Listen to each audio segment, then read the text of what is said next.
अस्सलाम वालेकुम, मैं हूं डॉक्टर तैयब। बहुत से पेशेंट्स के ज़हन में ये सवाल होता है कि जब हम दाँतों का कोई काम कराएँगे तो क्या हमें पेन होगा?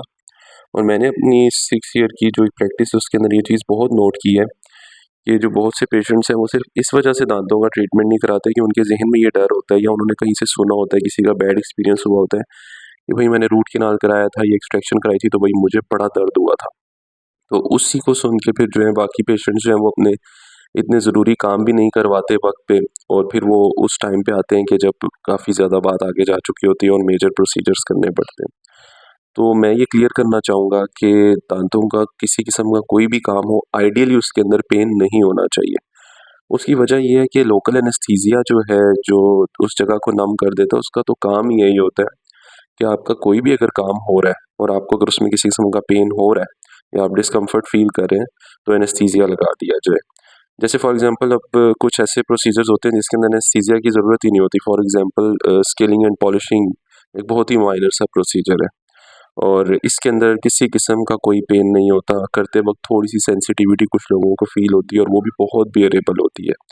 फिर आ जाती हैं फीलिंग्स, जो डेंटल फीलिंग्स होती हैं उसके अंदर भी जो फीलिंग्स जिनकी गहराई कम होती है या जो सुपरफिशियल फीलिंग्स होती हैं, उन फीलिंग्स में तो बिल्कुल पेन नहीं होता।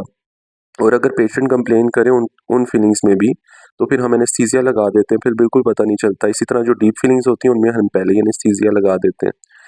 जो मेजर जो रूट कैनाल ट्रीटमेंट और एक्सट्रैक्शन है, इसको लेके पेशेंट्स काफ़ी डरे होते हैं कि हम रूट कैनाल कराएँगे तो हमें पेन होगा या दाँत निकलवा रहे हैं या कोई सर्जिकल एक्सट्रैक्शन हो रही है, तो उसमें बहुत पेन होता है। तो मैं तो अपने पेशेंट्स को यही कहता हूँ कि आई डोंट नो कि कहाँ से आप करवा रहे हैं या क्यों आपको या आपने जहाँ से सुना है पेन होता है, क्योंकि मेरे पास तो किसी को पेन नहीं होता। अगर काम करते हुए पेन हो रहा है, तो आप अपने डेंटिस्ट को बताएँ ना कि भई मुझे पेन हो रहा है, ताकि वो आपको एक्स्ट्रा इंजेक्शन लगा दे या सप्लीमेंट्री इंजेक्शंस लगा दे। क्योंकि एनेस्थीसिया का तो काम ही यही है कि भई पेन ना हो, वरना एनेस्थीसिया का फ़ायदा क्या? अगर आपको एनेस्थीसिया लग भी गया है और आपको पेन हो रहा है, तो इट मीन्स कि या तो आपको एनेस्थीसिया की डोज़ कम लगी है या प्रॉपर जगह पे इंजेक्शन नहीं लगा।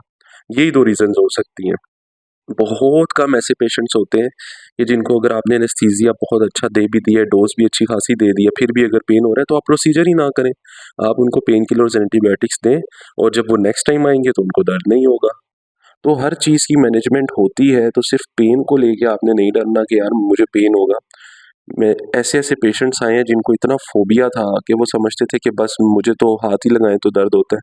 उनकी मैंने रूट कैनाल ट्रीटमेंट्स की, उनकी एक्सट्रैक्शंस की हैं और वो बिल्कुल ही वो परेशान और हैरान हो गए। कहते हैं डॉक्टर साहब हम तो 2 साल से नहीं काम करवा रहे थे इस वजह से कि हमने सुना था बड़ा पेन होता है।